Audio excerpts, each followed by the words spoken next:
revient le plaisir non négligeable de vous présenter notre conférencière invitée, Mme Laurie Durel. Laurie Durel qui est candidate au doctorat à l'École supérieure d'études internationales de l'Université Laval, sous la co-direction du professeur Charlotte et Jean-Frédéric Morin. Ces recherches, vous l'aurez compris, portent sur le lien entre le commerce international et l'environnement, et particulièrement l'interaction entre les règles de l'Organisation mondiale du commerce et les mesures d'ajustement fiscaux à la frontière pour le carbone. Madame Durel a connu un très beau parcours.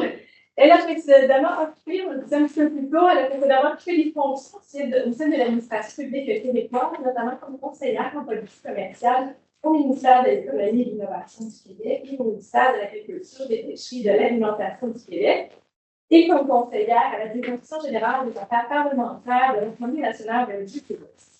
Elle est titulaire d'une maîtrise en études internationales de l'Université de Montréal et elle a obtenu une bourse prestigieuse, la bourse Joseph Armand Bombardier, attribuée par le CNSH pour son projet doctoral. Je vous dis un très beau parcours. Elle a, par ailleurs, été chercheure invitée junior à l'Institut des hautes études internationales et du développement à Genève en 2022. Et elle sera aussi chercheure invitée junior à l'École des sciences sociales et politiques de l'Université de Melbourne en Australie, donc tout prochainement en 2023. C'est bien ça, lundi. Alors, quand on dit très prochainement, c'est très, très prochainement. Alors, on est chanceux de vous avoir avec nous, comme ça, dans ce départ. Pour une conférence qui s'intitule, vous le voyez, Les ajustements fiscaux à la frontière pour le carbone, un état des lieux. Alors, bien sûr, l'exposé sera suivi d'une période d'échange avec l'auditoire. Pour ceux qui sont à distance avec nous, bien sûr, on vous demande de garder vos micros fermés. Bien sûr, lorsqu'il y aura échange de l'auditoire, il y aura possibilité de poser des questions. N'hésitez pas cette fois, par contre, à faire un petit signe, à lever la main qu'on vous donne la parole et à prendre la parole pour vraiment participer pleinement à la discussion avec nous, que ce soit plus éclairable pour tous. Alors, Mme Durel, je vous remercie à nouveau d'avoir accepté l'invitation de la chaire de recherche sur les nouveaux enjeux de la mondialisation économique et je vous souhaite sans plus tarder la parole. Merci beaucoup de cette présentation. Et effectivement, merci beaucoup à tout le monde d'être présent et en ligne. Merci Mme la doyenne à la recherche aux affaires externes d'être présente, d'animer ce panel. Merci également à la chaire NEM pour me donner l'occasion de parler de ce sujet qui m'interpelle beaucoup, notamment dans le cadre de mes recherches, mais dans le cadre des présentations peut-être des fois plus grand public que je peux faire également. Merci à Anne d'avoir tout organisé, tout prévu, c'est vraiment très apprécié. Donc, effectivement, comme mentionné, je suis candidate au doctorat à l'École supérieure d'études internationales, co-direction droit international et relations internationales, ce qui fait en sorte que mon parcours, mes recherches et également, vous allez voir un peu, mes présentations ont une perspective interdisciplinaire. Notamment dans le cadre de mon doctorat, oui, j'étudie les ajustements fiscaux à la frontière pour le carbone, mais je m'intéresse surtout à la question de leur relation avec le droit commercial international et précisément comment les règles de l'Organisation mondiale du commerce se sont évoluées ou pas à travers le temps. Et également, toute la question de la perception et de l'interprétation que tant les juristes, mais aussi les gens dans la communauté, communauté civile, peuvent faire de ces règles-là. Donc, la présentation d'aujourd'hui vise à présenter évidemment les ajustements fiscaux à la frontière et parler brièvement des différentes discussions politiques qui ont lieu à l'heure actuelle. Et donc, l'idée, c'est de faire un tour d'horizon. Évidemment, dans le temps qui est imparti, ce ne sera pas possible d'aller vraiment dans le fond de chaque élément, mais la période de questions, évidemment, pourra adresser certains des aspects qui sont peut-être restés plus en surface. Si jamais il y avait une question vraiment d'ordre de compréhension pendant la présentation, n'hésitez pas à m'interrompre. Ça me faire plaisir de m'expliquer peut-être c'est quelque chose. Mais pour ce qui est vraiment de la période d'échange, à ce moment-là, on peut garder ça pour la fin, évidemment. Donc, la présentation va se diviser en 3 parties. Tout d'abord, je vais bien définir ce que sont les ajustements fiscaux à la frontière, leurs objectifs et même un peu leurs défis. Ensuite, je vais m'attarder à la proposition et les discussions qui ont lieu actuellement pour la mise en œuvre de ce type de mesures. Finalement, je vais m'attarder aux enjeux légaux en droit international, mais précisément en droit commercial international, étant donné que c'est un élément qui est central dans la discussion actuelle et dans les enjeux à mener certainement.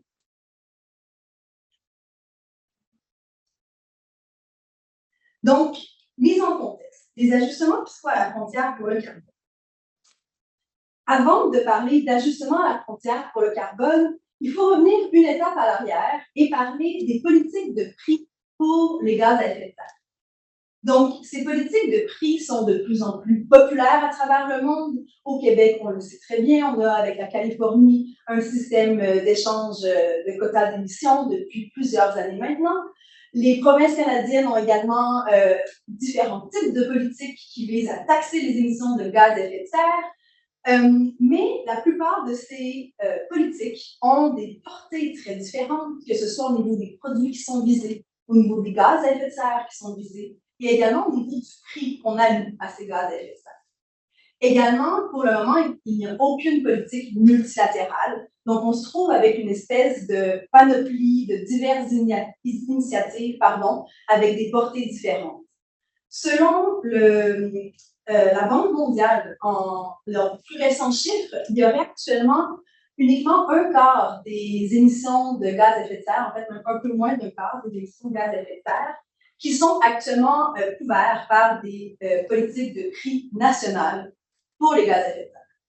Vous imaginez donc et vous comprenez donc que ça fait en sorte qu'il y a encore bien des endroits dans le monde où, entre guillemets, polluer, c'est gratuit, et aussi donc ces différences de niveau entre les politiques nationales peuvent créer certains enjeux. Parmi ces enjeux qui sont discutés depuis plusieurs années, tant dans la littérature économique qu'au sein des cercles des affaires ou même dans le milieu politique, il y a d'abord l'enjeu de la perte de compétitivité. Donc, effectivement, les entreprises qui se trouvent sur un État où on taxe les émissions de gaz à effet de serre peuvent subir une diminution certaine de leur compétitivité, autant sur le plan national par rapport aux produits étrangers qui ne seraient pas soumis à un équivalent de taxe, ou lorsqu'ils sont sur le marché international et qu'ils compétitionnent encore une fois avec des produits d'ailleurs. Il y a également l'enjeu des flux de carbone. Donc, les flux de carbone, c'est une traduction du terme carbon leakage en anglais, se produisent lorsque les entreprises qui sont soumises à certaines politiques, à certaines taxes pour les gaz à effet de serre, choisissent de se délocaliser pour aller sur des territoires où les politiques sont plus favorables à leurs activités. Par exemple, lorsque les prix carbone sont inexistants ou plus faibles. Donc, face à ces deux enjeux importants de compétitivité, il y a beaucoup d'États qui, parallèlement à mettre en place des politiques de prix nationales, ont discuté la possibilité d'appliquer des ajustements fiscaux à la frontière pour le carbone. Ces éléments-là sont discutés depuis plusieurs années, mais pour le moment n'ont pas réellement vu lieu, été appliqués finalement, surtout pas au niveau des importations. Donc, les ajustements fiscaux à la frontière pour le carbone. Vous l'avez compris maintenant, l'idée, c'est d'appliquer un ajustement littéralement, ou presque, à la frontière pour les produits importés. L'objectif économique général est donc d'égaliser les conditions de concurrence entre les industries nationales qui sont taxées et les concurrents étrangers qui ne le sont pas. Et donc, l'objectif, c'est de faire en sorte que les taxes intérieures, les taxes nationales, n'aient aucun effet sur le commerce. On peut donc distinguer différents types d'ajustements à la frontière. Le premier, qui se trouve à être assez populaire à l'heure actuelle, c'est l'ajustement à l'exportation. C'est donc différentes mesures qui permettent à un État qui taxe les GES d'ajuster d'une manière ou d'une autre lorsque ces produits s'en vont sur les marchés extérieurs. Et ça, donc, effectivement, c'est assez populaire en ce moment. La plupart des États qui ont des politiques nationales de prix le font. Par exemple, au Québec, on émet des quotas gratuits d'émissions pour les entreprises qui sont dites à forte intensité carbone et exposées au commerce. L'Union européenne fait l'équivalent, j'y reviendrai tout à l'heure. Il y a également l'ajustement à l'importation. Et ça, c'est réellement ce dont on va discuter aujourd'hui parce que c'est le gros du débat à l'heure actuelle. Donc, les ajustements à l'importation visent à ajusté donc pour le prix des GES lorsqu'un produit entre sur un territoire. Pour le moment, il n'y a aucune initiative de mise en œuvre à l'heure actuelle et ça fait grand débat depuis plusieurs années. Dans la littérature, on dit qu'un ajustement fiscal complet serait donc un mélange d'un ajustement à l'exportation et d'un ajustement à l'importation. Donc, comme je l'ai dit tout à l'heure, les politiques nationales de prix peuvent avoir différentes formes, différentes portées, différents prix, et évidemment, ça peut se refléter dans la manière dont on l'ajuste à la frontière. Donc, il peut y avoir mille manières de mettre en œuvre un ajustement fiscal à la frontière, que ce soit par des exemptions de taxes pour les exportations, comme j'ai dit tout à l'heure, des quotas d'émissions gratuits. Et au niveau des importations, c'est la même chose. On peut imaginer que l'État puisse mettre une taxe à l'importation pour les GES émis ou demander aux importateurs l'achat de quotas d'émissions. L'exposé que je viens de faire, donc, est présenter les divers avantages qu'ont les ajustements, que ce soit à la frontière et l'idée derrière ce type de mesure. Ceci étant dit, il y a plusieurs enjeux techniques qui expliquent d'ailleurs, je crois, en partie pourquoi cette mesure-là n'est toujours pas mise en œuvre, même si elle est discutée depuis plusieurs années. Parmi les enjeux techniques d'appliquer un ajustement fiscal à la frontière pour le carbone, il y a l'idée, il y a la notion finalement des coûts administratifs qui sont liés à ça. Parce que vous imaginez bien que d'avoir ce mécanisme-là, qu'il soit à l'exportation ou à l'importation, on trace les produits en fonction de leur intensité carbone, etc., ça implique pour les États qui le font quand même un système administratif qui peut être assez lourd et tout. Il y a aussi tout l'enjeu de la traçabilité. Donc, pour ce faire et pour qu'un ajustement fiscal à la frontière soit efficace, idéalement, économiquement, il faut que ça reflète réellement l'intensité carbone du produit. Mais donc, ça nécessite d'avoir ces informations-là et d'être capable de tracer, surtout lorsqu'on pense à des produits qui ont plusieurs intrants ensemble, de tracer leur mode de fabrication et leur intensité carbone aussi. Également, il y a la notion qu'évidemment, chaque entreprise peut avoir une empreinte carbone très différente, qu'elle soit dans la même région. Chaque région entre elles peut avoir des méthodes de production qui favorisent des intensités carbone différentes. On peut penser au Québec avec son hydroélectricité versus des endroits dans le monde qui vont plus utiliser l'énergie au charbon, par exemple. Et évidemment, au niveau des États, dupliquer, si on veut, les variabilités qu'il peut y avoir entre les empreintes carbone pour différents produits, différentes entreprises, etc. Donc, ça conclut la première partie qui, j'espère, vous a permis de comprendre certains des tenants et aboutissants des politiques carbone à la frontière. Maintenant, on va regarder, on va se tourner vers les discussions actuelles et la proposition actuelle, parce qu'il n'y en a qu'une seule pour le moment, qui est celle de l'Union européenne. Je vais beaucoup me concentrer sur celle-ci parce que c'est la seule concrète qu'on a pour le moment et tous les autres aspects sont vraiment au niveau des discussions, donc avec beaucoup moins de détails. Donc, l'Union européenne. L'Union européenne a mis en place un système d'échange de quotas d'émissions en 2005. C'était lié au protocole de Kyoto et c'était une des mesures fortes de l'Union européenne pour mettre en œuvre le protocole de Kyoto et viser à diminuer ses émissions de carbone. Il y a donc de nombreux produits secteurs qui sont inclus actuellement dans le système d'échange de quotas d'émissions, que ce soit électricité, chauffage, les raffineries, fer, métaux, etc., et même le secteur de l'aviation. Depuis le début de cette politique-là, l'Union européenne a mis en place le système qui octroie des quotas d'émissions gratuits pour les secteurs les plus exposés au risque de délocalisation. Donc, c'est un peu tout à l'heure ce que je disais, pourrait ressembler à un ajustement à l'exportation. Dans sa plus récente phase de mise en œuvre, qui va s'étaler jusqu'à 2030, l'Union européenne a décidé de diminuer le nombre de quotas d'émissions qui vont être alloués afin d'augmenter ses ambitions climatiques et de faire en sorte finalement que les entreprises tentent encore plus de diminuer leurs émissions de gaz à effet de serre. Parallèlement à ça, l'Union européenne a décidé donc de diminuer les quotas gratuits qui sont octroyés à certains secteurs. Et donc, pour ce faire, est venu avec l'idée de mettre en place un mécanisme d'ajustement fiscal à la frontière pour le carbone au niveau des importations, pour faire en sorte que ces entreprises qui avaient initialement des quotas d'émissions gratuits ne soient plus défavorisées ou à risque de délocalisation, étant donné que leurs compétiteurs auraient un prix carbone équivalent. Donc, c'est en décembre 2019 que la Commission européenne a annoncé sa volonté de mettre en place, dans le cadre de son grand plan vert européen, le European Green Deal, les ajustements fiscaux à la frontière.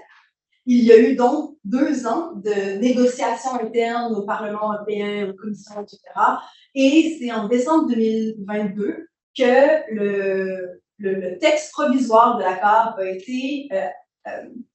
été accepté en trilogue. Donc, ça veut dire donc, la Commission européenne, le Conseil de l'Union européenne et le Parlement européen. Et donc, cet accord-là met les bases du mécanisme d'ajustement à la frontière des importations et prévoit dès octobre 2023 la mise en œuvre provisoire de ce mécanisme. Dans un premier temps, l'idée pour l'Union européenne est de collecter des données afin d'avoir un temps qui va permettre de s'ajuster. Donc, les secteurs, pour le moment, qui ont été ciblés pour cette collecte de données et plus tard pour la mise en œuvre, c'est le ciment, fer et acier, aluminium, fertilisant, électricité et hydrogène. L'Union européenne a déjà annoncé souhaiter que plus tard, il y ait un élargissement des secteurs qui sont visés et également que rapidement, il y ait les émissions indirectes qui soient incluses. Les émissions indirectes, c'est notamment les émissions qui sont en lien avec le type d'énergie, donc d'électricité. Donc, pas juste littéralement les émissions qui sortent d'une usine en particulier. L'Union européenne est encore en train de déterminer les différentes modalités pour la mise en place même de la collecte de données, les modalités de calcul, etc. Donc, les négociations devraient, le texte final devrait être présenté en avril de cette année, donc très bientôt en fait. Mais donc, il y a encore quelques éléments qui ne sont pas tout à fait déterminés. L'idée, c'est que dès le 1er janvier 2026, le mécanisme soit officiellement en œuvre. À ce moment-là, les importateurs vont devoir acheter des certificats CBAM, de son acronyme anglais, afin de compenser, si on veut, les émissions des produits qu'ils ont importés.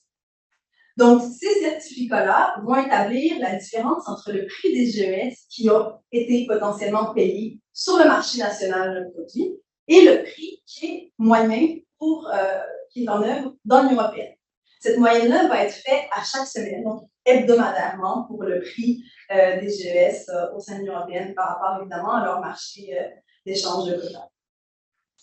Dans les communications, l'Union européenne a été très claire au fait que leur mécanisme vise les entreprises, non les gouvernements. Donc, ils souhaitent avoir une approche qui va être, disons, très à la carte, si on veut, basée sur les émissions de chaque entreprise, plutôt que de viser, par exemple, les États-Unis. Voici leurs tarifs en ce moment. Et comme j'ai dit tout à l'heure, la mise en œuvre du CBAM, va être faite en parallèle avec le suppression progressive des allocations gratuites pour certains secteurs en Europe. J'ai tenté de trouver certaines informations afin de voir concrètement quels vont être les impacts et les produits les plus touchés lors de la mise en place du CBAM. Ce ne sont pas les données, c'est une source de S&P Global Commodity Insights, mais je trouvais très intéressant de voir leurs projections je pense, donc des pays et des secteurs qui sont les plus exposés au CBAM. Fait qui m'a un peu surpris, c'est que le Canada, en fait, est assez haut dans la liste, notamment pour ses exportations de métal et d'acier. Ensuite, on voit que rapidement, dans la liste des pays les plus exposés au CBAM, c'est beaucoup des pays dits en voie de développement, donc l'Afrique du Sud, le Brésil, la Turquie, Chine, Inde, etc. Ce qui, on va y revenir tout à l'heure, mais je pense risque de soulever certains enjeux pour l'Union européenne. C'est fait. Ici, une autre analyse qu'ils ont fait, c'est de comparer en fait le prix moyen des tonnes d'émissions de GES par rapport de l'Union européenne, par rapport à d'autres marchés politiques de prix, pour voir la différence éventuelle qu'il y aurait à payer. Ce qui est intéressant de constater, c'est qu'au niveau canadien, on imagine que c'est une moyenne qu'ils ont fait, mais on voit aussi le marché californien avec le Québec. En fait, la différence de prix par rapport au CIBAM n'est pas très grande. Donc, si les entreprises canadiennes et québécoises paient, disons, réellement leur droit d'émission au Canada, à ce moment-là, la différence avec ce qu'ils vont avoir éventuellement à payer en européenne risque de ne pas être très grande. Ceci étant dit, la plupart des produits exportés à l'heure actuelle, on peut imaginer, ce sont ceux qui, justement, ont droit à des quotas d'émissions gratuits. Et ça, l'Union européenne a déjà exprimé que ces quotas-là, donc, évidemment, n'allaient pas compter dans le calcul des prix payés, étant donné qu'évidemment, ils ont été émis gratuitement. Donc, au niveau des... Ça faisait le tour pour l'Union européenne. Et maintenant, comme j'ai dit, les autres éléments sont vraiment en termes de discussion. Je n'ai pas fait la liste de tout ce qui se passe. C'est pas réellement possible de voir partout à travers le monde ce qui se dit. Mais je voulais souligner le fait que le Canada s'est intéressé à la question récemment. Donc, à l'automne 2020, le gouvernement a annoncé son intention d'explorer le potentiel des ajustements à la frontière pour le carbone et de travailler avec des économies aux vues similaires, pour examiner comment ce mécanisme pourrait aider le Canada à atteindre ses objectifs climatiques, etc. Donc, des consultations ont eu lieu, les gens de la société civile étaient d'ailleurs appelés notamment à émettre des commentaires, et elles se sont terminées l'an passé. Pour le moment, il n'y a pas eu de suivi officiel, donc on ne sait pas exactement le Canada en est où par rapport à cet élément-là et ce qu'il risque de faire pour le CIBAM. Du niveau des États-Unis, c'est quelque chose qui est discuté depuis assez longtemps aussi, cette possibilité de taxer les gaz à effet de serre au niveau des importations. Ça faisait d'ailleurs partie du plan Biden lors de son élection présidentielle, alors qu'il avait mentionné la volonté d'imposer des quotas carbone donc sur les marchandises à forte intensité carbone des pays qui ne rencontrent pas leurs obligations climatiques.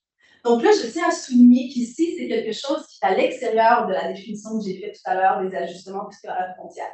Parce que pour le moment, les États-Unis, au niveau fédéral, n'ont pas de politique de prix sur les gaz à effet de serre. Et ici, ce qu'on dit qu'on souhaite faire potentiellement, c'est de faire une espèce de taxe carbone, mais qui viserait certains pays particulièrement. Donc, ce n'est pas tout à fait dans le cadre d'un ajustement à la frontière pour le carbone, mais l'idée est quand même, disons, proche, donc c'est pour ça que j'en parle.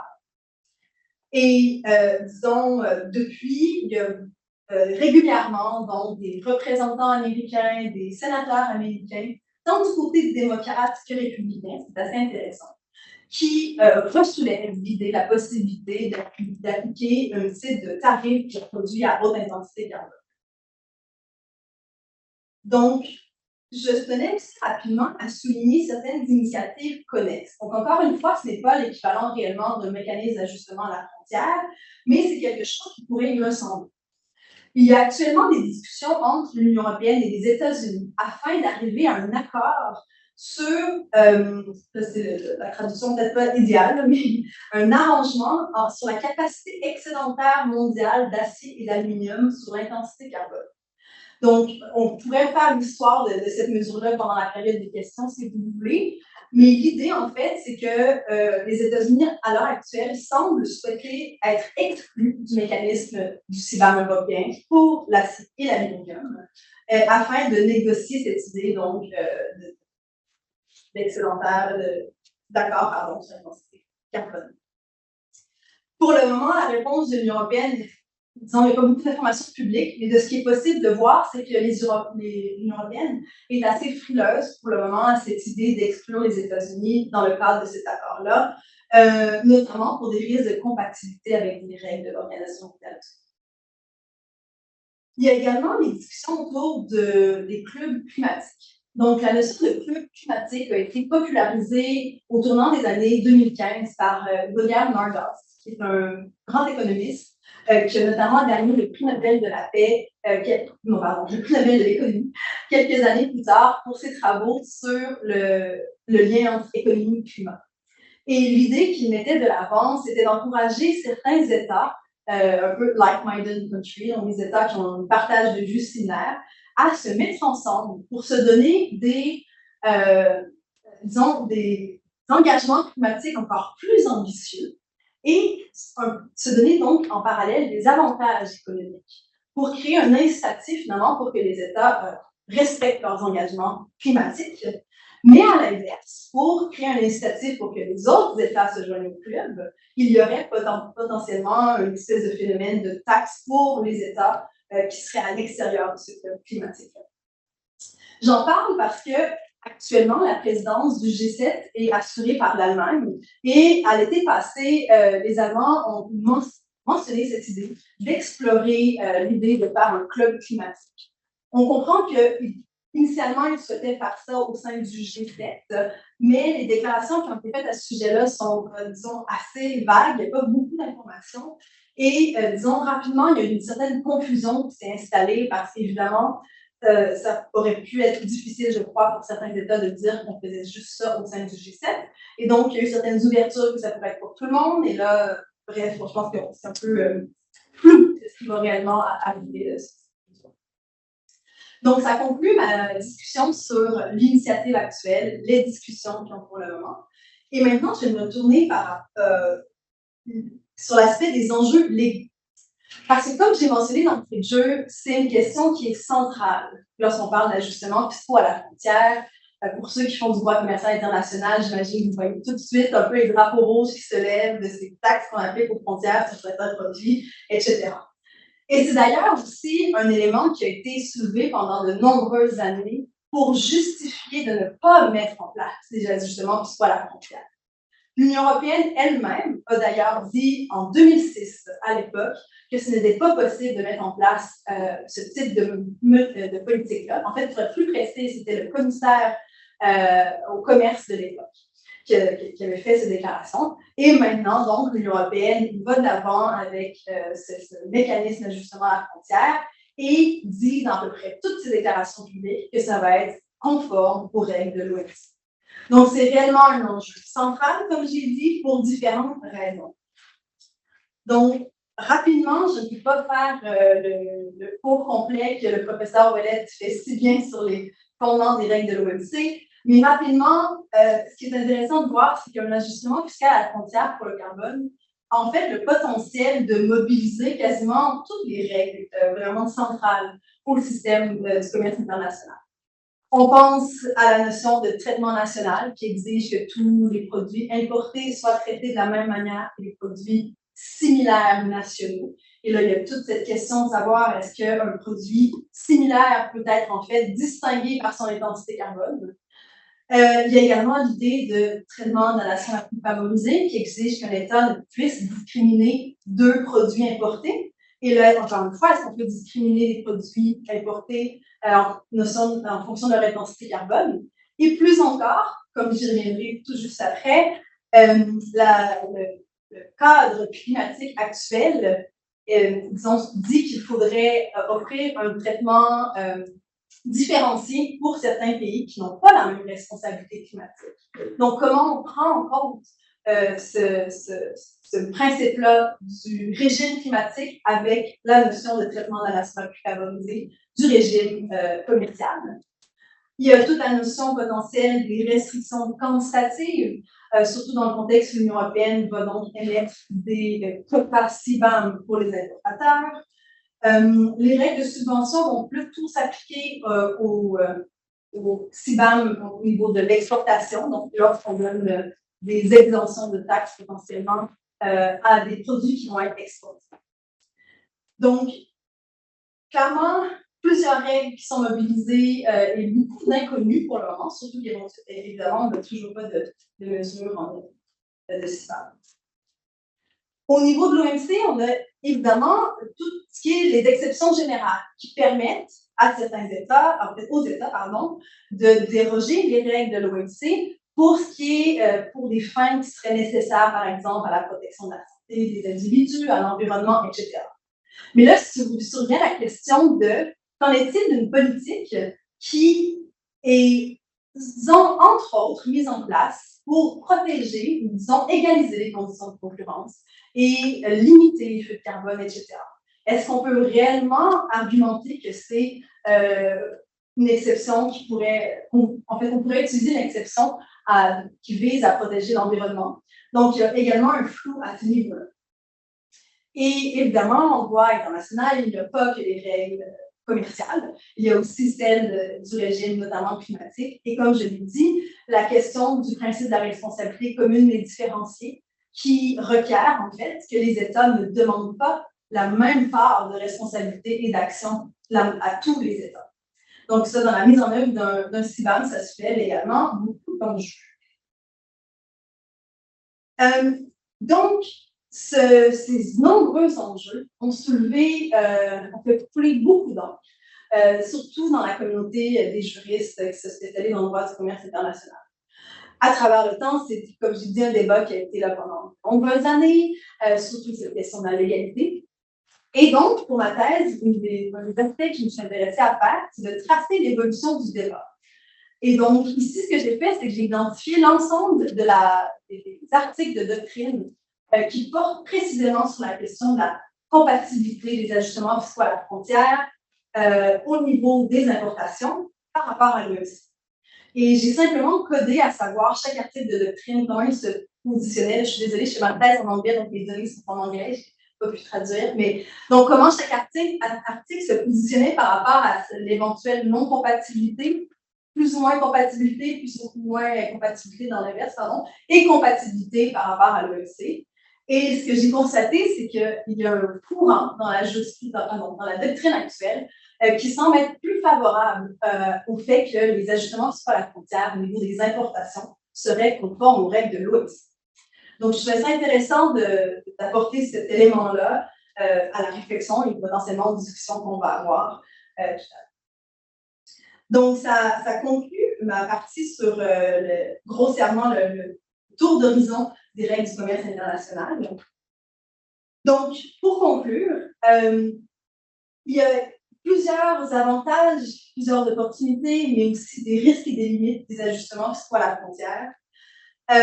Mais clairement, c'est un sujet que vous continuez à parler et à discuter beaucoup dans les prochaines années. La politique de l'Union européenne risque de faire couler encore beaucoup d'encre et je pense risque d'être un des premiers pas versus peut-être par rapport à peut-être plus de politique encore qui est mise en œuvre.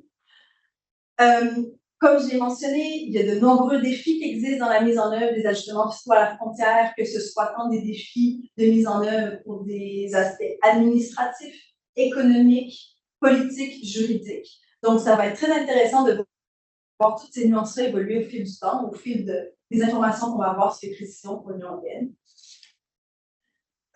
Actuellement, selon mes recherches, il semble y avoir un plus grand consensus qu'il est possible pour les États de mettre en place une mesure comme ça à l'importation, en conformité. Mais évidemment, encore une fois, j'apprends bien aux juristes en disant que le diable est toujours dans les détails quand on met en œuvre une politique comme ça. Donc, ça va être à suivre définitivement.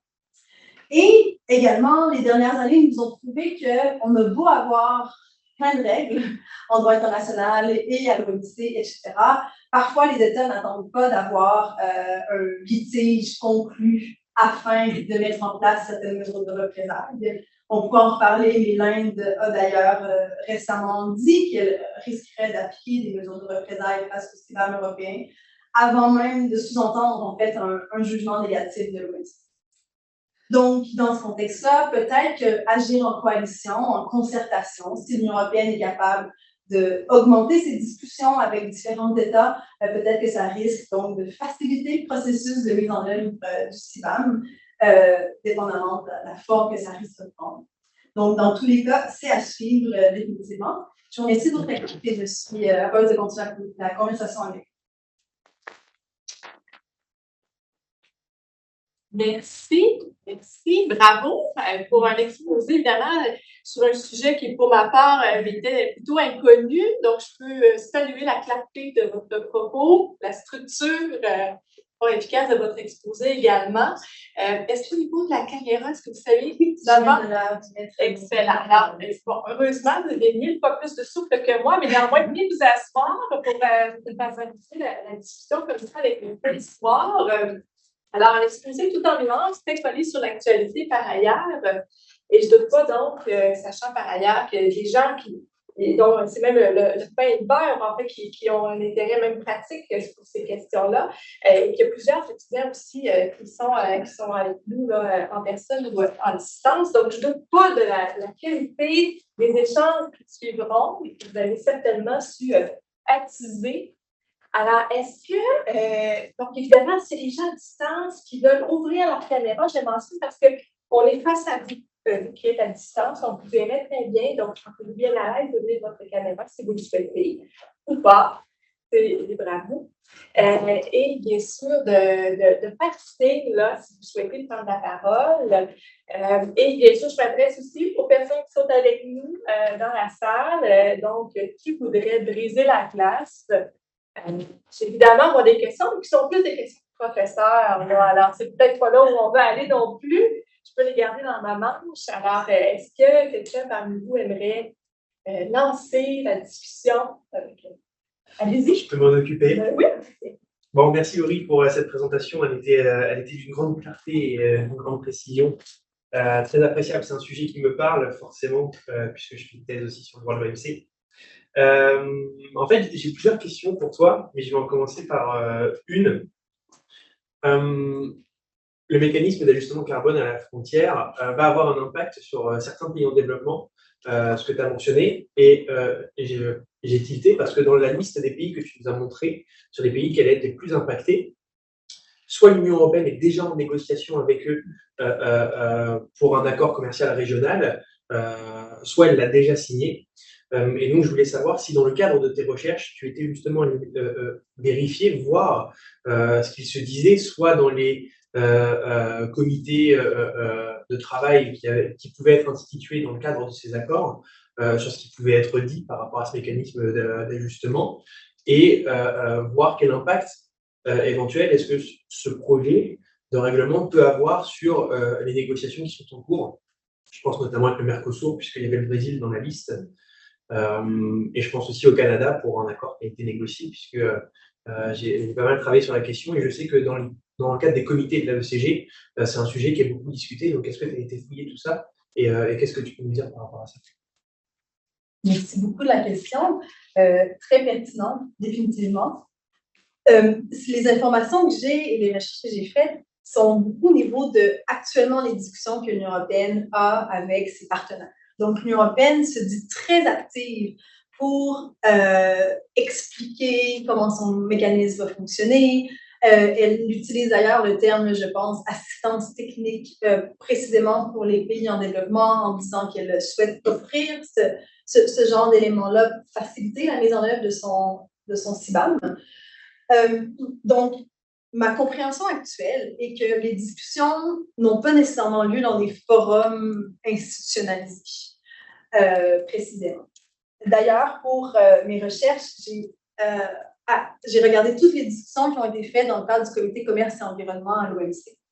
Mais je me suis arrêtée à 2019 parce que c'est le moment où, selon moi, la question de la légalité était un peu conclue dans la tête des participants.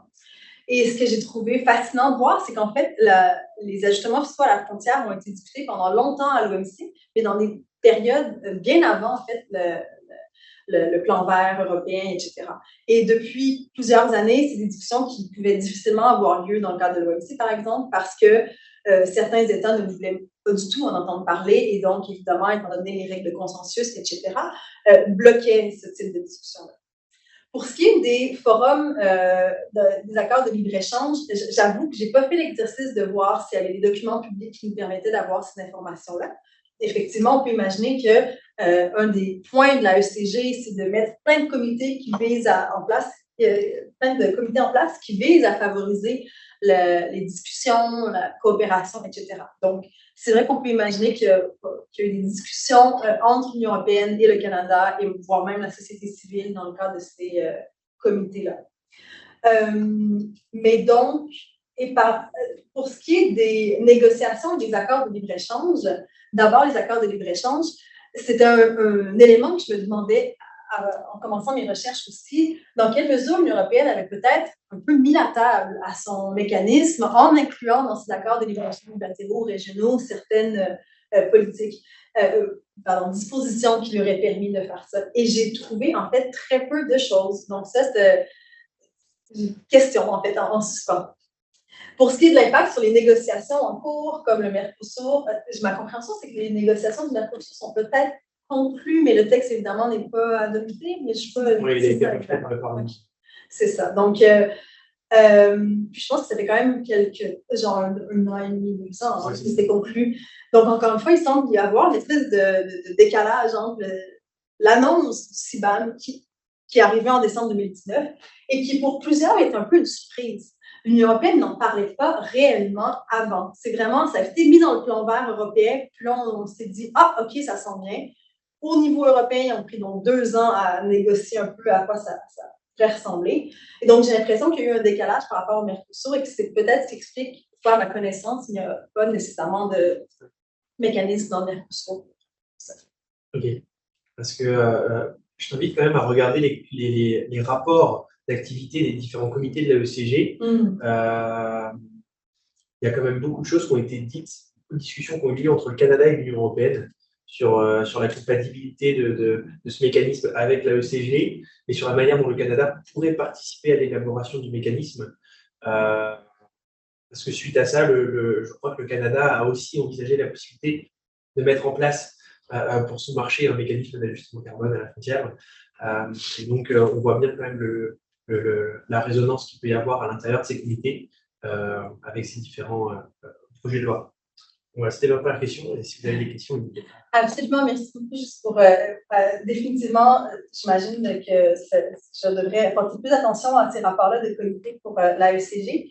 Mais c'est vrai que le timing, si on veut, désolé de l'anglicisme, par rapport aux consultations que le Canada a menées et l'Union européenne semble pas être tout à fait une coïncidence. Non, oui, tout à fait. On peut imaginer qu'à l'heure actuelle, il y a des... Mais c'est pour ça que c'est les comités de mise en œuvre, les comités qui ont été établis et qui travaillent chaque année sur l'application de la ECG.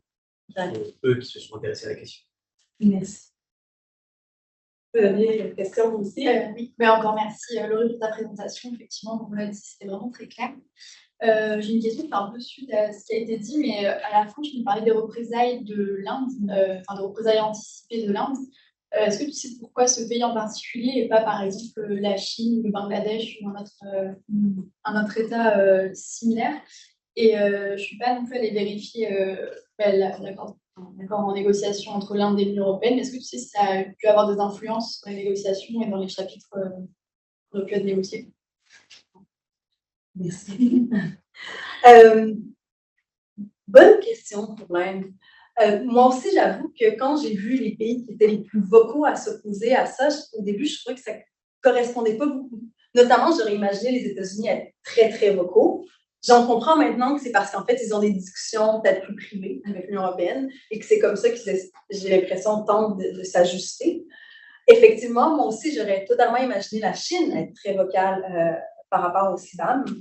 De ce que j'ai lu, il semblerait que la Chine, en fait, a l'impression qu'elle va pas être énormément impactée par le CBAM, notamment parce que la Chine, en fait, actuellement, a beaucoup, a différentes politiques de prix des gaz à effet de serre, donc qui pourraient être potentiellement déduites, si on veut, dans le cadre du CBAM.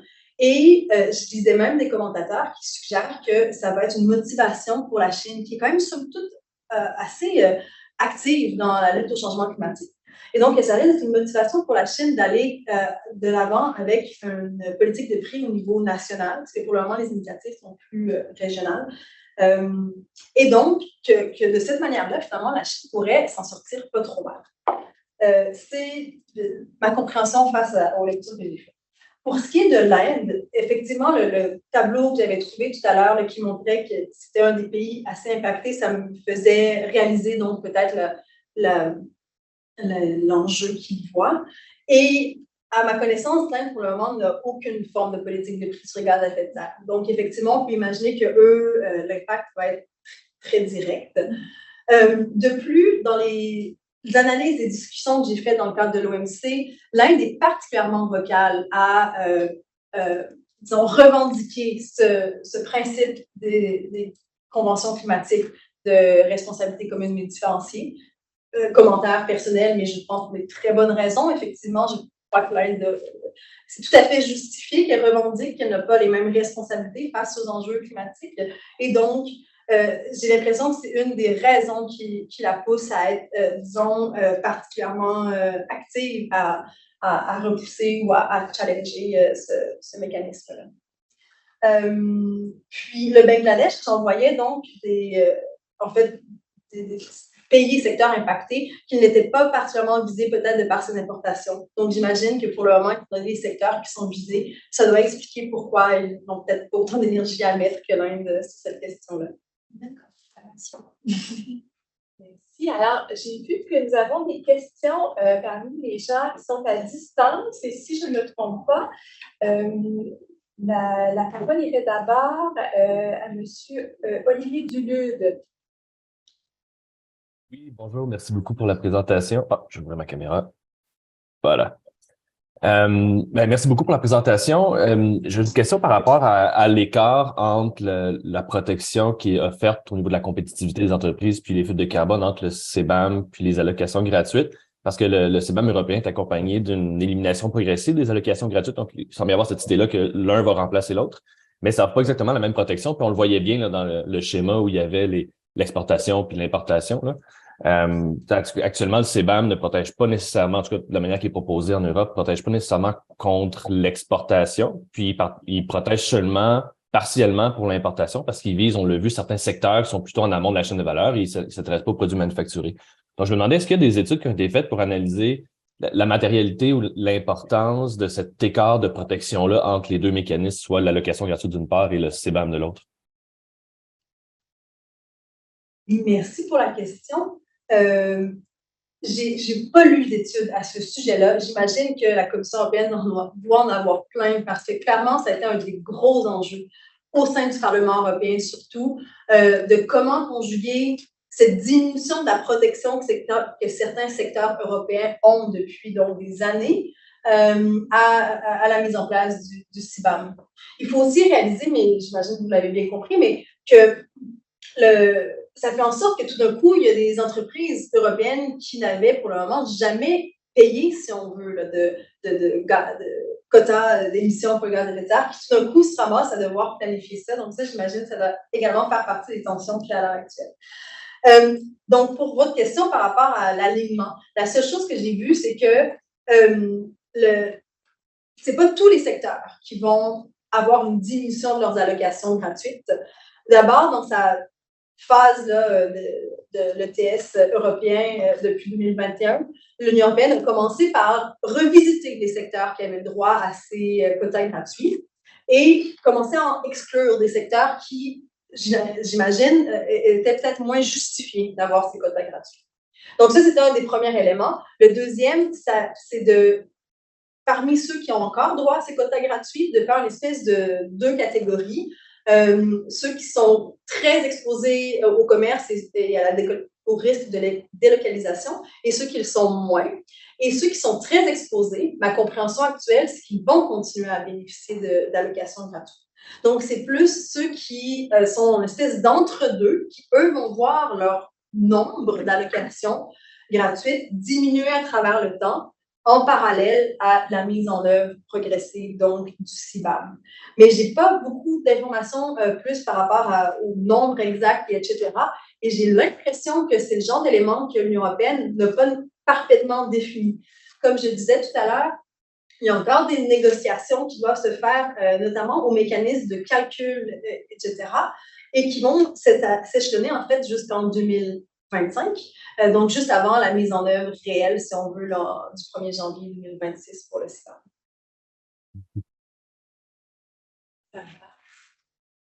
Merci. Alors, on aurait une question de M. Félix Blanchette de Marie-Ève. Oui, merci beaucoup, Laurie, pour votre présentation. C'était vraiment fort instructif. J'aurais une question dans le mémoire que le gouvernement du Québec a publié auprès des institutions européennes, qui est public.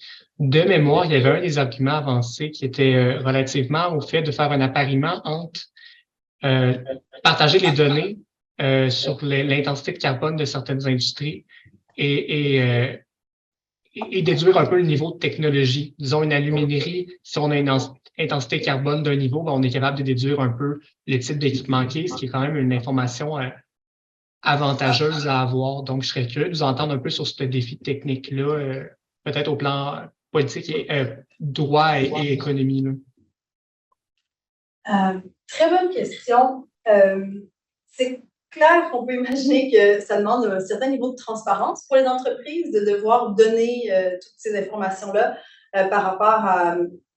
Parce qu'en plus, il y a deux choses. Il y a évidemment le nombre d'émissions de GES, comme j'ai dit, qui sont directes, donc qui sont directement émises dans la production d'un produit, mais il y a également les émissions indirectes qui, elles, visent le type d'énergie, etc. Donc, c'est vrai que ça demande donc beaucoup de transparence des entreprises et on peut imaginer les frictions qui peuvent venir avec, comme vous l'avez sous-entendu, d'enjeux commerciaux, de technologie, etc. Mais au niveau du droit, c'est une bonne question à savoir comment ça peut être adressé. Je ne vois rien pour le moment en droit de l'OMC. J'ai envie de regarder mes collègues si eux pensent à quelque chose qui adresserait ce type d'enjeu-là de transparence. Je vais essayer d'y réfléchir, puis je vous reviens si je pense à quelque chose. Oui? Moi, je pense aux enquêtes anti-dumping. Ouais. Les enquêtes anti-dumping, en fait, lorsque les États veulent mettre en place des mesures compensatoires pour lutter contre un dumping effectué par une entreprise étrangère, ils doivent solliciter l'entreprise étrangère afin qu'elle transmette des informations sur les éventuels dumpings qu'elle pourrait exercer. Et si elle refuse de partager ces informations sur motif de secret d'affaires, et bien dans ces cas-là, on lui applique une marge anti-dumping standard qui est assez élevée. Et si jamais demain elle accepte de partager ces informations, on réévaluera à la baisse la marge de dumping qu'on va lui appliquer. Il y a quelque chose qui pourrait être fait de manière assez similaire avec la question du carbone, c'est de dire que si l'entreprise refuse de partager ces informations, on lui applique un taux d'ajustement moyen qui correspond à celui de son industrie nationale, ou peut-être un taux moyen supérieur, de sorte à ce qu'on l'incite à partager ces informations pour qu'elle puisse avoir un taux véritablement ajusté à ses émissions réelles. Très bon point, absolument. Puis ça me fait penser que c'était d'ailleurs au tout début quelque chose qui semblait favorisé par l'Union européenne, en fait, d'y aller avec une espèce de moyenne plutôt que quelque chose de plus à la carte au niveau des émissions. Donc, c'est comme si, en fait, l'Union européenne avait décidé finalement d'aller avec quelque chose de plus précis pour les avantages économiques et incitatifs qu'on peut imaginer, mais justement, peut-être avec cette possibilité réservée dans la poche arrière, potentiellement d'avoir une application sur la base moyenne. J'aurais tendance à dire que si l'Union européenne y va avec, en fonctionnant à la moyenne, ce sera définitivement incompatible avec le droit de l'OMC. Elle va devoir ajuster à la carte, au cas par cas, les taux, la taxe carbone qu'elle appliquera aux entreprises. Mais néanmoins, il faut pour ça qu'elle ait accès à ces renseignements, et c'est seulement dans l'hypothèse où l'entreprise refuserait de transmettre certains renseignements que l'Union européenne pourrait fonctionner avec un système de moyenne. Effectivement, c'est certainement le schéma le plus simple de fonctionner à la moyenne, le moins complexe d'un point de vue administratif, mais c'est aussi une des clés pour moi pour la compatibilité de ce mécanisme au droit de l'OMC. Absolument. Puis, effectivement, lorsqu'il y avait des discussions d'y aller avec des moyennes, c'était l'argument de la compatibilité mis de l'avant, mais aussi justement cet argument économique de dire, à ce moment-là, quelle entreprise n'a pas l'effort? Voilà, si l'idée de taxer les émissions de carbone, c'est d'encourager, de donner un incitatif aux entreprises pour qu'elles, justement, aient vers des technologies moins carbo-intensives, etc., à ce moment-là, quel est l'incitatif si tout le monde a une espèce de moyenne appliquée? Donc, je ne sais pas si ça vous donne des clés d'éléments de réponse. Oui, merci beaucoup pour votre réponse, c'est vraiment apprécié. Si on a d'autres personnes qui voudraient intervenir, ça peut être des questions, mais ça peut, vous voyez, là, c'est agréable quand ça se transforme en échange. Ça peut être des façons d'ajouter votre point de vue, de commenter, d'aller de suggestions. J'ai une question. Bonjour, merci encore pour ta présentation. J'avoue, je m'y connais pas trop, c'est pas trop mon domaine, tout ce qui est environnement et tout ça. Mais j'ai trouvé vraiment ta présentation très claire, très précise, qu'elle m'a apporté beaucoup d'éléments assez intéressants. Fait que si j'ai bien compris, la logique du CBAM, c'est de, en quelque sorte, récompenser toutes les industries ou toutes les personnes qui polluent moins. C'est un peu dans ce contexte-là qu'elle a été créée. Donc, est-ce que finalement, on ne pourrait pas la voir comme une sorte de politique qui va accentuer un peu les disparités sociales ou rendre les pays en développement qui ont de façon générale fréquemment recours à des ressources assez polluantes encore plus pauvres? Donc, est-ce qu'on ne pourrait pas un peu essayer d'évaluer son importance vis-à-vis de tous ces éléments-là? Merci beaucoup pour la question. Je suis très heureuse que vous la posiez parce que dans le type d'analyse que je fais, disons, je fais une approche très positiviste. Voici comment les choses sont, sans y aller vers une approche peut-être un peu plus critique. Mais c'est un enjeu central, selon moi, tout ce qui est peut-être lié à l'aspect davantage de légitimité, mais aussi, d'ailleurs, on peut le voir juridique, parce que c'est quand même très lié avec, justement, la notion de responsabilité commune et différenciée qui provient du régime climatique international. Juste un petit bémol, donc effectivement, le CBAM, pour le moment, est conçu pour être un incitatif pour les différents États de mettre en place des politiques de prix sur les gaz à effet de serre pour récompenser ceux qui donc en produisent moins. Pour le moment, effectivement, c'est très... donc, ça ne vise pas tout à fait les personnes, mais vraiment les industries et pour le moment, de manière très ciblée, comme on l'a vu tout à l'heure. Effectivement, et c'est un peu ce que je disais tout à l'heure par rapport à l'Inde, je pense qu'un des clous du problème actuellement, c'est cette pression indue que ça met sur certains pays il n'est pas prévu qu'ils aient le même niveau d'engagement climatique. Et d'ailleurs, en parallèle à ça, depuis des années, la plupart des pays en développement demandent, oui, en fait, disent, OK, on prend part aux actions climatiques, mais on a besoin d'accompagnement, notamment dans les transferts des technologies. Et ça, j'ai l'impression que c'est quand même très lié, ces enjeux, de dire, c'est bien beau de nous demander de produire des barres d'acier qui polluent moins, mais vous avez les technologies qui permettent de le faire, nous, non. Donc, c'est comme une espèce de double punition, si on veut, d'imposition. Donc, effectivement, j'ai l'impression que l'Union européenne a réussi pour le moment à mettre en place une mouture de CBAM qui est dans les fins détails, comme on le disait tantôt, réfléchie à la question de la compatibilité avec l'OMC. Mais beaucoup de gens, et y compris moi, pour le moment, doutent de sa compatibilité avec cet élément de responsabilité commune et différenciée. Un peu malheureusement pour le cadre climatique, comme on le sait bien, il n'a pas les dents du cadre commercial.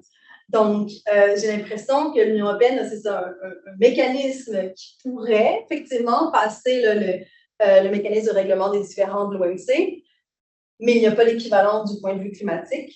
Et donc, peut-être, je ne vais pas être cynique du tout, mais peut-être que c'est ce qui explique cette attention moindre qui a été donnée à certains éléments qui sont davantage prévus dans le cadre climatique.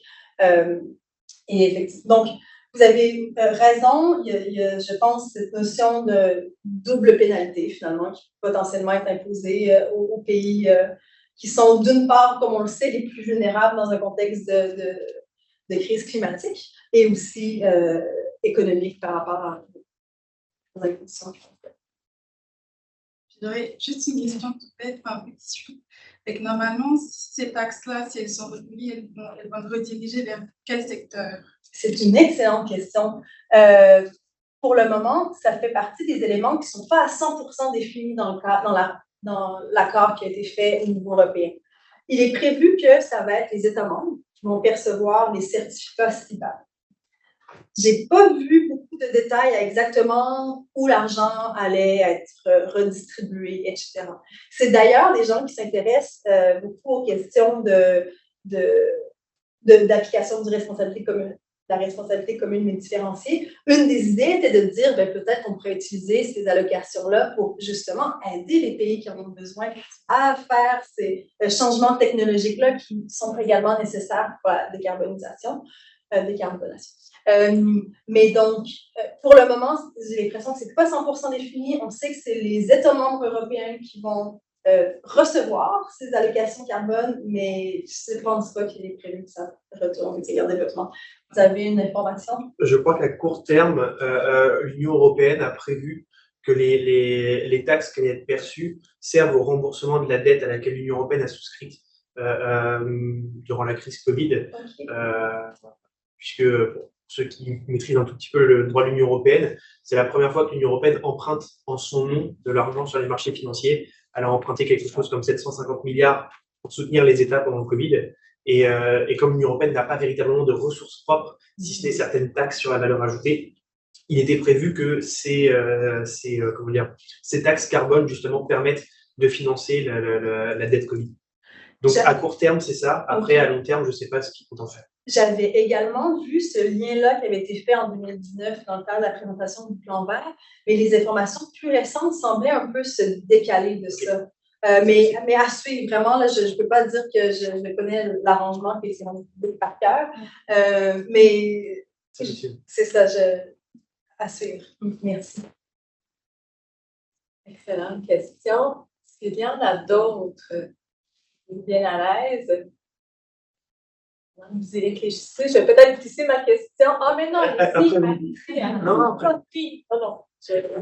Mais c'est ça. J'ai juste une question très technique. On a parlé des émissions carbone directes et indirectes. Oui. Est-ce que les émissions liées au transport de marchandises rentrent en compte dans le calcul de l'intensité carbone des produits? Est-ce que c'est le producteur qui va assumer cette part d'émission ou est-ce que c'est le transporteur?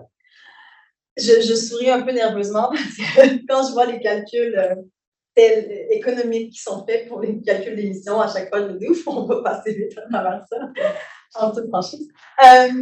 Ma compréhension, c'est que les émissions indirectes, c'est vraiment lié aux méthodes de production, mais pas au transport. D'accord. Donc, avec un niveau de confiance de 95%, je vous dirais non, le transport n'est pas inclus. Mais voilà, ouais. C'est un peu dans la lignée. Est-ce que ça veut dire que toutes les industries, peu importe leur taille et leurs ressources, devraient signaler leurs émissions de gaz à effet de serre ou les PME seraient exclues Excellente question, encore une fois, vraiment. Donc, les PME vont être inclus de manière générale dans le texte de l'accord de l'Union européenne. On voit d'ailleurs qu'il y a des considérations là, pour les PME qui sont données. Mais effectivement, il y a un certain seuil, merci, j'avais en anglais, qui est prévu pour, je pense, très, très, très petit. Mais je ne pourrais pas vous donner plus de détails. Et j'ai l'impression de toute façon que c'est le genre de choses que ce n'est pas 100% défini encore pour le moment. C'est d'ailleurs la même chose au niveau du marché européen. Le marché d'échange de quotas, pour le moment, il y a un seuil également pour les tout petits, entre guillemets. S'il y en a qui existent dans le ciment, j'ai l'impression que c'est toujours des très gros, par exemple. Voilà la qualité de l'auditoire. Hein? Il faut être bien réveillé. D'autres interventions? Vous avez mentionné que vous faites référence à votre thèse, bien sûr, et puis je me permets la question parce que vous me disiez que vous aviez un intérêt particulier pour la méthodologie, puis vous avez évoqué le fait que votre approche est positiviste. Là. Je vais poser ma question de façon très, très générale, puis vous répondrez de la façon dont vous souhaitez. Mais votre propos d'aujourd'hui, comment s'inscrit-il dans votre thèse? Quels sont les objectifs de votre thèse? Quelle est votre approche méthodologique? Merci. En fait, comme j'ai dit bien, je suis contente parce que j'adore aussi parler de ça. Donc, merci de la question. Ça me permet d'ailleurs de nuancer. Ce que j'ai présenté aujourd'hui, je le voyais comme positiviste dans le sens où je me suis tenue à ce qu'il y en ait sans vraiment y aller dans une autre approche. Mais dans les faits, ma thèse construit sur un cadre théorique qui est développé par des juristes, mais qui est très en lien avec les approches constructivistes, notamment en relations internationales. Là, je vois mes collègues acquiescer que vous en avez déjà un peu entendu parler. Et donc, au contraire, finalement, les travaux de ma thèse, eux, postulent notamment que le droit international, je pense pas, j'ai pas du tout la prétention d'appliquer ça au droit national, mais que le droit international vit notamment de par les compréhensions qu'en ont les acteurs et les interprétations. Donc, le graphique que j'ai montré à la toute fin avec ces articles de la doctrine que j'ai codés pour voir la manière dont les juristes interprétaient le droit, c'est une des portes d'entrée que j'utilise pour voir l'évolution de l'interprétation qui est faite du droit de l'OMC, évidemment, dans mon cas, qui m'intéresse. Mais dans d'autres étapes, je vais élargir pour voir aussi comment les acteurs de l'OMC, mais aussi comment certains représentants de la société civile perçoivent la compatibilité des ajustements fiscaux à la frontière par rapport aux règles de l'OMC. Et un des intérêts, c'est de voir comment ces évolutions de perception-là peuvent potentiellement impacter les différentes communautés, donc y compris les juristes, et de leur manière dont on fait une lecture pour lire et décrypter évidemment ces débats-là. Donc, pour ce faire, j'utilise une approche très empirique là, du droit international. Donc, c'est en codant notamment les discussions dans différents forums. À l'OMC, j'en ai parlé tout à l'heure, la doctrine, et aussi plus tard, donc, au sein des acteurs européens, ces discussions-là pour voir comment ces enjeux mixés de légitimité, de perception du droit, de lecture du droit peuvent influencer ou non les interprétations. Merci. D'autres interventions? Moi, vous parlez justement de comment le droit international s'explique par comment ces acteurs l'interprètent. Est-ce que vous ne pensez pas que justement, pour voir si ces politiques-là sont en conformité avec le droit de l'OMC, il ne faudrait pas mettre en œuvre ces politiques-là et voir ensuite comment l'organe de règlement des différents pour interpréter et voir s'il y a effectivement conformité? Absolument, c'est un peu la beauté de ma question pour le moment, c'est que il n'y a pas encore eu, parce que ce n'est pas encore en œuvre, l'application du CBAM aux importations européennes. Et donc, la question était totalement en suspens. On sait que le droit de l'OMC permet justement ce mécanisme de règlement des différends pour que les États puissent mettre en place une politique, autant que possible conforme, évidemment. Si un État a une vision différente, il peut donc soulever la question devant l'organe de règlement des différends. Et ensuite, on prévoit même une période de temps pour s'ajuster, pour se mettre en œuvre le cas échéant. Donc, effectivement, c'est tout à fait une possibilité que, disons, l'Union européenne, en fait, que le droit va se construire un peu en même temps.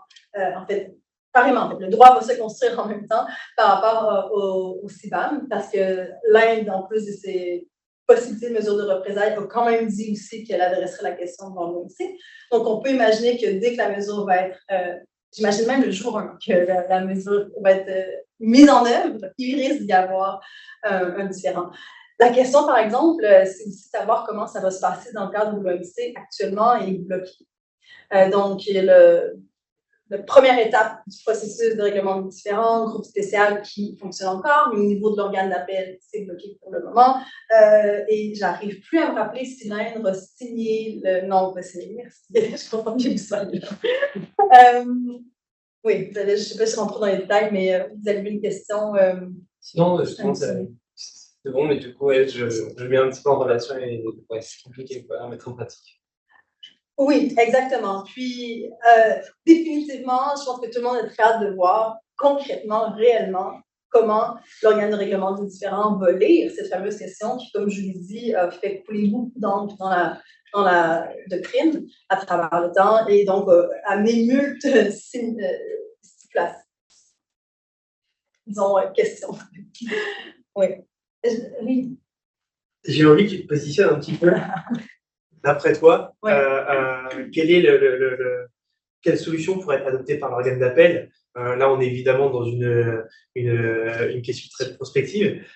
Est-ce que tu penses que ce mécanisme sera jugé compatible ou à l'inverse incompatible?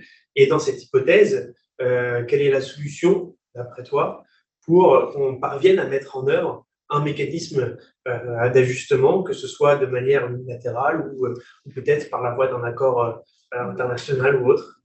Je te laisse répondre. Je trouve ça très difficile de me positionner sur cette question-là, surtout que j'ai en tête justement toute cette doctrine qui soulève des enjeux différents. Puis c'est un des points que je fais aussi dans mon premier article de thèse. Je construis sur les critères de l'égalité de Lord Fuller, comme vous le savez, qui dit que le droit international se doit d'être, en fait, le droit se doit d'être cohérent et clair. Et un des arguments que je fais, c'est que dans le cas des CBAM, c'est pas le cas. Le droit de l'OMC n'est pas cohérent, n'est pas clair. Il y a beaucoup de contradictions dans les différents accords de l'OMC. Et clairement, arriver à une réponse claire, justement, ce n'est pas possible à l'heure actuelle, selon moi. Donc, c'est très difficile et on dirait que pour adresser cette question-là, je ne peux m'empêcher de penser aux travaux de certains juristes qui ont beaucoup adressé la question, l'aspect parfois politique de l'organe de règlement des différends. Et j'ai l'impression que ça risque d'être dans la tête de bien des gens si un jour on a l'organe de règlement des différends à travers le groupe spécial ou l'organe d'appel qui se penche sur cette question-là. Je peux très bien m'imaginer que ça va être une grande tension de réaliser que le droit va s'écrire, mais aussi, à quelque part, en parallèle, la marge de manœuvre des États dans leur action climatique par rapport à cette question-là. Et donc, ça risque d'amener des tensions politiques à l'OMC, bien que on aime peut-être moins voir ça comme ça, mais quand même. Et donc compatible ou compatible? Comme j'ai mentionné tout à l'heure, en lisant le texte de l'accord provisoire de l'Union européenne pour le moment, je vois vraiment là où ils ont tout essayé pour ajuster parfaitement au débat actuel des règles de l'OMC. Et effectivement, en fait, moi, ce qui m'inquiète plus, c'est les autres règles du droit international à l'heure actuelle. Donc, je ne serais pas surprise que l'Union européenne ait quand même vraiment des bonnes cartes dans son jeu, si on veut, pour avoir une politique qui va passer le test de compatibilité. OK. Voilà. On aurait peut-être le temps pour encore une ou deux interventions, si certaines personnes veulent embarquer dans la mêlée. Pour l'instant, on a une seule proposition et plusieurs discussions qui sont en jeu. Est-ce que, selon vous, d'autres propositions pourraient apparaître? Et sinon, est-ce qu'il ne vaudrait pas mieux se concentrer sur une seule proposition et arriver à trouver un consensus? Et si oui, est-ce que vous pensez à...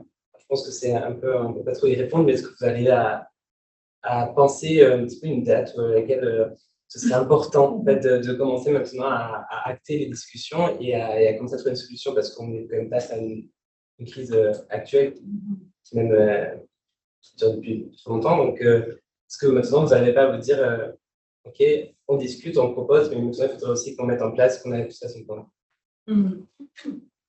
Oui, encore une fois, très, très bonne question. Il y a beaucoup de gens, et j'en ai fait partie, qui, après, parce que donc, décembre 2019, l'Union européenne présente cette initiative. C'est passé énormément de choses depuis, on aurait pu imaginer freine l'ardeur de l'Union européenne de mettre en place une telle mesure. Évidemment, la COVID, évidemment, la guerre en Ukraine qui a fait une très grande pression sur l'énergie, et tout ça mis ensemble, mélangé, l'inflation. Et beaucoup de gens se sont dit, est-ce que l'Union européenne va quand même oser aller de l'avant avec une mesure qui, on peut l'imaginer, risque de faire une certaine pression sur les prix également. Donc, c'est vrai que moi, à un certain moment, je me suis dit, ça y est, ma thèse est fichue, parce que l'Union européenne va aller en arrière. Mais non, ils sont bien motivés. Donc, j'imagine que cette motivation-là, il y a beaucoup d'États qui doivent l'avoir et réaliser que s'ils veulent, si on veut embarquer dans le bateau, peut-être pas la meilleure expression, mais bref, doivent travailler constamment avec l'Union européenne. Donc, je pourrais imaginer plein de scénarios où il n'y aurait pas beaucoup d'autres CBAM à travers le monde, mais aussi, j'ai l'impression que les discussions actuelles qu'on voit démontrent une volonté réelle des États, surtout, on pense au Canada, effectivement, avec les consultations qu'ils ont faites, aux États-Unis, qui pour le moment ne sont même pas positionnés très fortement contre le CBAM, mais semblent tous être en discussion parallèle avec l'Union européenne, etc. Donc, j'ai l'impression que les grands États, surtout développés, essaient de se coordonner actuellement. C'est vraiment l'impression que j'en ai. Donc, à ce moment-là, peut-être qu'on va effectivement voir une espèce de CBAM+, avec différentes initiatives qui vont être coordonnées à travers le monde. Mais encore une fois, c'est essayer de lire dans une boule de cristal. Et clairement, les dernières années nous ont montré que les événements disons, imprévus se multiplient et rendent très difficile d'imaginer quoi que ce soit. Puis pour ce qui est de l'aspect urgence, je trouve ça difficile comme question dans le sens où je suis d'accord avec ceux qui voient les politiques de prix sur les gaz à effet de serre comme étant une des mesures pour adresser la crise climatique, mais certainement pas les seules. Et étant donné les effets au niveau national quand même très régressifs de la taxation carbone, je comprends aussi beaucoup les critiques qu'on peut avoir face à ces politiques-là. Donc, c'est pour ça que je me freine un peu à dire que c'est nécessaire à partir de tel moment à mettre en œuvre pour adresser la crise, parce que je pense qu'il y a énormément d'autres choses aussi qui doivent être faites. Parce que c'est ça, donc juste de cibler, encore une fois, d'ajouter une taxe, comme je dis, régressive, parce que ça s'applique à tout le monde de la même manière, ça a définitivement des limites. Ceci étant dit, effectivement, ces processus complexes-là de politique de prix sur les grands pollueurs, évidemment, on peut y voir aussi l'intérêt, mais selon moi, c'est vraiment un outil parmi tant d'autres dans la grande boîte à outils des actions nécessaires pour la crise climatique. Merci.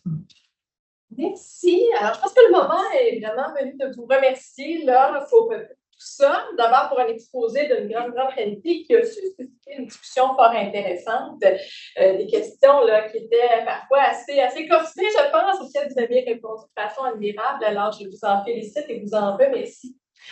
Je profite de l'occasion pour vous attirer votre attention sur la prochaine activité scientifique organisée par la chaire NEM, la chaire de recherche sur les nouveaux enjeux de la mondialisation économique. Une activité qui aura lieu le 30 mai, me dit-on, un colloque étudiant.